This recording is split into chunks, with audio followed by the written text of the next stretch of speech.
Selamat pagi Pak Isa. Jadi kami dari kelompok 10 akan mempresentasikan hasil pengerjaan proyek kami dan juga kami akan menjelaskan bagaimana plan kami ke depan.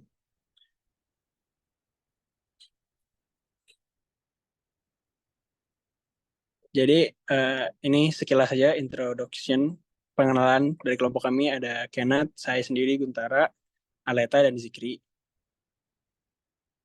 Kemudian kita akan menjelaskan ini Pak di presentasi kali ini, background, latar belakang masalah dari proyek kita, terus juga prototipenya bagaimana, kesimpulan, dan referensi-referensi yang kami gunakan.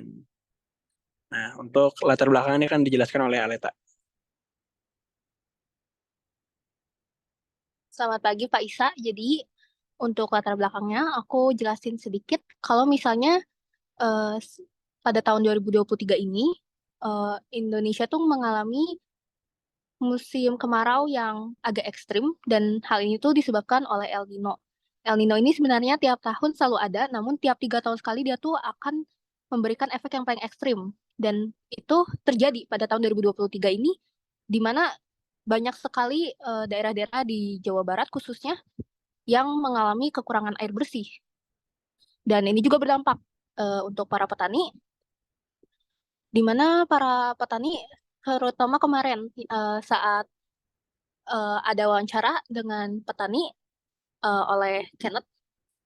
Jadi sempat nanya-nanya dan katanya emang untuk musim kemarau mereka akhirnya beralih eh, tumbuhan yang harus ditanam dari misalnya seperti nasi dan kentang, ubi, itu semua nggak bisa ditanam karena mereka perlu banyak banget air dibandingkan dengan sayur-sayuran.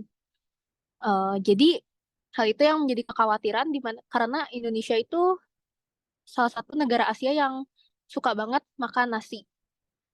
Dan ini menghasilkan seperti pada gambar 2 ini, di mana ada grafik yang menunjukkan kalau misalnya untuk memenuhi keinginan para penduduk untuk memakan nasi ini, pemerintah harus menyediakan impor dari luar.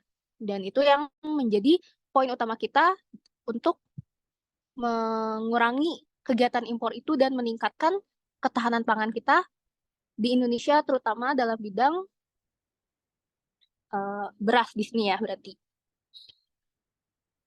Oke, jadi itu tujuannya kita tuh supaya saat kita membuat prototipe ini, para petani bisa me- menanam tanaman tidak bergantung kepada musim dan cuaca, tetapi kepada apa yang perlu ditanam dan apa yang mereka ingin tanam. Mungkin sekian dari aku kembalikan ke Guntara. Oke, baik. Makasih Aleta. Jadi untuk sedikit menambahkan dari Aleta, jadi prototipe kita ini sebenarnya fungsinya itu bukan untuk menambah air ya.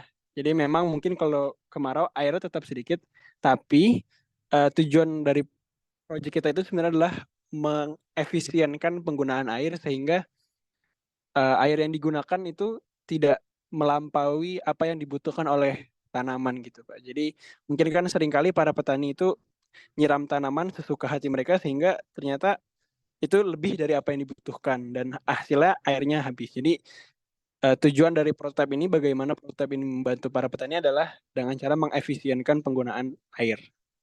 Nah, untuk prototipenya ini alat dan bahan yang kita gunakan Pak ada sensor kelembapan tanah, ada Arduino sama relay untuk ngatur tegangannya, terus ada LCD untuk ngasih status ngasih status kelembapan tanahnya dan juga ngasih warning kalau misalnya kelembapan tanahnya itu di bawah yang seharusnya, nggak jumper kabel. Terus ada juga breadboard, papan untuk kita taruh komponen-komponennya, terus USB cable untuk menghubungkan Arduino-nya ke laptop saat kita melakukan programming. Terus motor pumpnya di sini kita pilih yang 3 sampai 5 volt. Terus baterainya kita pilih yang 9 volt. Makanya tadi kita pakai relay untuk mencocokkan kedua tegangan pada komponen-komponen ini. Terus yang terakhir kita menggunakan tanah ya. Jadi sementara ini pas kita lagi ngoprek-ngoprek Pak, kita belum pakai tanaman, kita baru pakai tanahnya doang. Jadi kemungkinan kita akan menggunakan tanaman padi sebagai tanaman utamanya. Nah, tapi itu juga masih kami pertimbangkan untuk mencari bibit dari tanaman padinya. Emang ini sensor yang kami gunakan seperti ini, relaynya juga yang single channel cukup, dan pompa airnya yang kecil seperti ini, 3 sampai 5 volt. Nah, kemudian untuk desainnya sendiri akan dijelaskan oleh Kenneth. Jadi untuk desain dari prototipe yang akan kita buat ini, sebenarnya ini desainnya bukan ke prototipe yang kita buat sebenarnya. Ini sudah lebih seperti desain untuk produk yang final. Jadi itu ada LVD ya, ada Arduino, ada sumber listrik ya, yaitu yang kita pakai sebagai baterai. Lalu ada pompa air dan lalu jadi nanti dari desain ini jadi nanti saat hujan turun itu nanti air hujannya itu akan tersimpan di kayak water storage system gitu. Lalu saat sensor dari kelembapan tanahnya itu menunjukkan bahwa level dari kelembapan tanahnya itu kayak kurang atau kayak di bawah standar yang diperlukan untuk sebuah tanaman, di mana tanaman ini yang mungkin kita pakai adalah padi. Nah, itu nanti dari Arduino-nya itu akan mengirim signal ke si pompa air ini. Jadi nanti pompa air ini akan memompa air, jadi nanti tanahnya itu akan disiram oleh air itu sehingga nanti kelembapan tanahnya itu bakal terjaga gitu loh. Lalu ya kurang lebih itu saja sih kalau dari desain. Ini sekarang untuk progres bakal dijelasin oleh Zikri.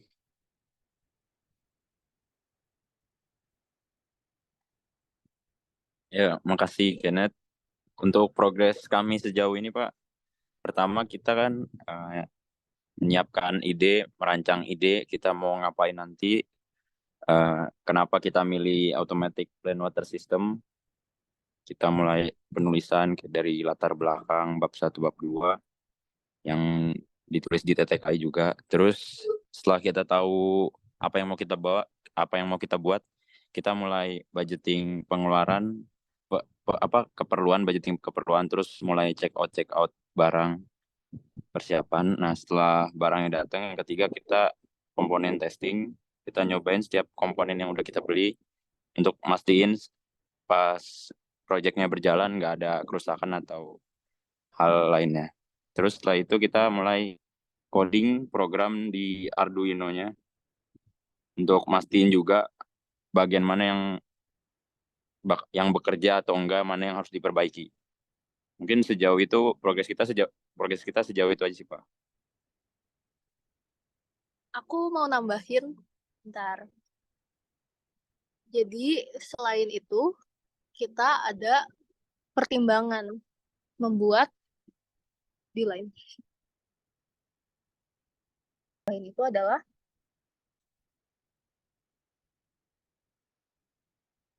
share screen.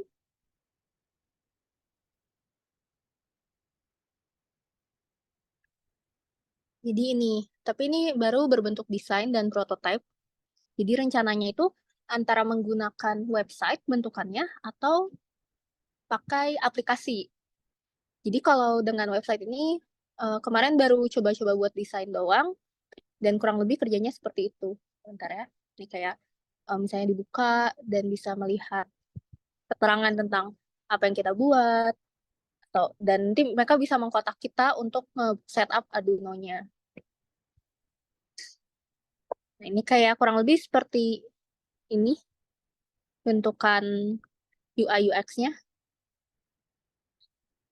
Nah, rencananya itu ditambahin nanti disambungkan dengan Arduino yang orangnya punya, nyambung ke websitenya ini, nanti ditunjukin di sini kelembapannya segimana gitu. Dan tentunya ini nggak berlaku hanya cuma satu tanaman, tapi banyak, jadi bisa ditambahin. Nah, yang untuk yang ini tuh, jadi kayak bisa melihat ke banyak lah ya di sini, kurang lebih seperti itu. Dan rencananya kalau misalnya nggak website, yang tadi aku bilang, kita bakal ngebuat pakai aplikasi, pakai Blink. Dan itu juga masih dipertimbangkan karena kita nggak tahu apakah dengan membuat codingnya tentunya mungkin agak lama gitu. Jadi kita masih bingung kalau misalnya keburu waktu mungkin akan jadi, tapi kalau enggak berarti kemungkinan besar tidak dibuat. Jadi ini masih hanya pertimbangan saja. Jadi segitu progres dari kelompok. Aku mau nambahin sekali lagi, jadi kalaupun kita jadi menggunakan aplikasi Blink atau website yang tadi kita sebutkan, kita akan menambahkan satu komponen lagi Pak pada project kita, yaitu namanya ESP01 yang berfungsi sebagai Wi-Fi-nya. Jadi yang menghubungkan antara Arduino dengan website atau aplikasi Blink-nya. Jadi kita menggunakan IoT nanti Pak. Tapi itu pun kalau misalnya kita merasa waktu yang diperlukan cukup gitu Pak. Jadi itu masih sebagai pertimbangan. Ya mungkin sekian presentasi dari kelompok kami. Mohon maaf kalau ada kekurangan atau salah-salah kata. Terima kasih Pak. Selamat pagi.